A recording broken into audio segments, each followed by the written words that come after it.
கர்த்தருடைய பரிசுத்த நாமம் மையப்படுவதாக. 7/8/2026 வெள்ளிக்கிழமை, புதிய நாள், புதிய கால வேளைக்காய் கர்த்தரை நன்றியோடு துதிக்கிறேன், ஸ்தோத்திரிக்கிறேன்.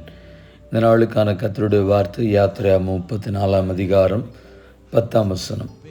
உன்னோடு கூட இருந்து நான் செய்யும் காரியம் பயங்கரமாயிருக்கும். The people you live among will see how awesome is the work that I, the Lord, will do for you.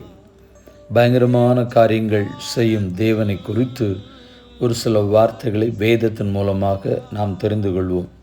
ஆம் பிரியமானவர்களே, நம்முடைய ஆண்டவர் சொல்கிறார், நான் உன்னோடு கூட இருப்பேன் என்று மாத்திரமல்ல, உன்னோடு கூட இருந்து பயங்கரமான அப்படின்னு சொன்னால் ஆச்சரியமான, எண்ணுவதற்கு நினைப்பதற்கும் அப்பாற்பட்ட ஒரு அற்புதமான, அதிசயமான, மகிமையான ஒரு பெரிய அப்படிப்பட்ட காரியத்தை ஆண்டவர் நம்மோடு கூட இருந்து செய்வேன் என்று கர்த்தர் சொல்லுகிறார். கர்த்தருடைய நாமம் மையப்படுவதாக. இதை குறித்து ஒரு சில வசனங்கள் மாத்திரத்தை எடுத்து சொல்ல விரும்புகிறேன். ஆதியாகமம் 18ஆம் அதிகாரம் 14ஆம் வசனம். உங்கள் வார்த்தை சொல்லப்பட்டிருக்கிறது, கர்த்தரால் ஆகாத காரியம் உண்டோ? Is there anything too hard for the Lord? ஆண்டவரால் முடியாது, ஆகாது, நடக்காது, இயலாது என்று சொல்வதற்கு ஆண்டவரிடத்தில் ஒன்றுமே இல்லை. கர்த்தருக்கு ஸ்தோத்திரம் உண்டாகட்டும். ஆதியாகமம் 24ஆம் அதிகாரம் 50ஆம் வசனம் சொல்கிறது, இந்த காரியம் கர்த்தரால் வந்தது. ஆண்டவர் தான் காரியங்களை வாய்க்க பண்ணுகிறவர். பிரியமானவர்களே, உங்களுடைய வாழ்க்கையில் ஆனாலும் சரி, நீங்கள் இது நடக்கணும், இது இப்படி நடந்தால் நல்லாயிருக்கும், இது கிடைக்கணும், இப்படி கிடைச்சிருந்தா, இப்படி அமைஞ்சிருந்தா, இப்படி பல நேரத்தில் நம்முடைய எண்ணங்களில் இருக்கும்.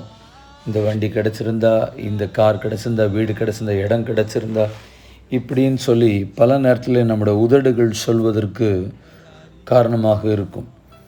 ஆனால் எந்த காரியமாக இருந்தாலும் சரி, எது பெற்றுக்கொள்கிறதா இருந்தாலும் சரி, அது யார் மூலமாக நமக்கு கிடைக்க வேண்டும் என்று சொன்னால் தேவன் மூலமாக நமக்கு கிடைக்கணும்.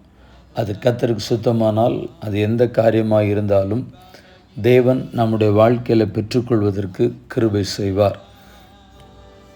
ஆதியாகமம் 41ஆம் அதிகாரம் 32ஆம் வசனம் சொல்கிறது, இந்த காரியம் தேவனால் நிச்சயிக்கப்பட்டிருக்கிறது. ஹல்லேலூயா. நம்முடைய ஆண்டவர் அந்த காரியத்தை கொடுக்கணும் அப்படின்னு சொல்லி அதை தீர்மானம் பண்ணி வைத்திருக்கிறார். 11 நீங்கள் எதிர்பார்த்திருக்கிற முடிவை உங்களுக்கு கொடுக்கும்படி நான் உங்கள் பேரில் நினைத்திருக்கிற நினைவுகளை அறிவேன் என்று கர்த்தர் சொல்கிறார். அவைகள் தீமைக்கல்ல, சமாதானத்துக்கு ஏதுவான நினைவுகள் அப்படின்னு அந்த வார்த்தை சொல்கிறது. ஏற்கனவே நம்மை குறித்து ஆண்டவர் தீர்மானம் பண்ணி வைத்திருக்கிறது. அவருடைய நினைவுகள் இருக்கிறது. அந்த காரியம், அந்த நடக்க வேண்டிய காரியங்கள் ஏற்கனவே நிச்சயிக்கப்பட்டிருக்கிறது. ஆமென். ஒரு வேளை அதனோட வேலை காரியங்களாக இருந்தாலும் சரி, நம்ம முயற்சி எடுத்தாலும் சரி, கர்த்தர் அந்த காரியத்தை உங்களுக்கு கொடுக்கணும் தீர்மானம் பண்ணியிருந்தாருன்னா, அந்த காரியம் ஏற்கனவே தேவனால் நிச்சயிக்கப்பட்டு தான் இருக்கும். வாழ்க்கை துணையாக இருக்கிற காரியமானாலும் சரி, நீங்கள் பல முயற்சிகள் நாம் எடுத்திருக்கலாம்.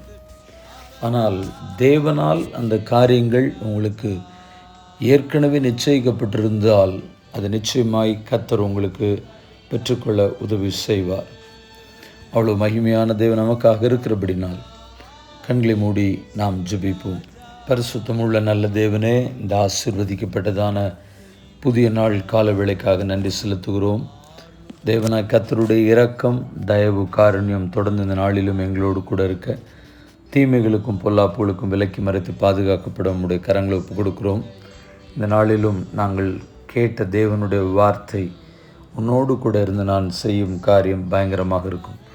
ஆண்டவர் பெரிய பெரிய காரியங்களையும் பயங்கரமான காரியங்களையும் கர்த்தருக்கு ஸ்தோத்திரம் செய்வார். அந்த காரியங்களெல்லாம் கர்த்தரால் வரும், கர்த்தரால் கிடைக்கும், கர்த்தரால் நிச்சயிக்கப்பட்ட காரியங்களாய் நம்முடைய வாழ்க்கையில் அனுமதிக்கப்படும். ஏற்கனவே முன்குறிக்கப்பட்டிருக்கிற காரியங்கள் எங்களுடைய வாழ்க்கையில் ஆச்சரியமாய், அற்புதமாய் நடைபெற பிதா, குமாரன், பரிசுத்தாவி நாமத்தில் ஜெபித்து ஜெபத்தை ஏறெடுக்கிறோம். எங்கள் பரிசுத்தமுள்ள நல்ல பிதாவே, ஆமேன். வாழ்த்துக்களுடன் ஜெபங்களுடன் pastor Jebadas. WhatsApp 9345353730. May Jesus bless you all. Amen. நேற்று கேள்வியும் பதிலும். திடன்கொள், எழுந்திரு, உன்னை அழைக்கிறார். யார் யாரிடத்தில் சொன்னது? இயேசுவின் சீஷர்கள் பர்த்திமேயு குருடனிடம் சொன்னது. மார்க்கு 10:49. இந்த நாளுக்கான கேள்வி, அது அவனை பயங்கர ராஜாவினிடத்தில் துரத்தும். யார் யாரிடத்தில் சொன்னது?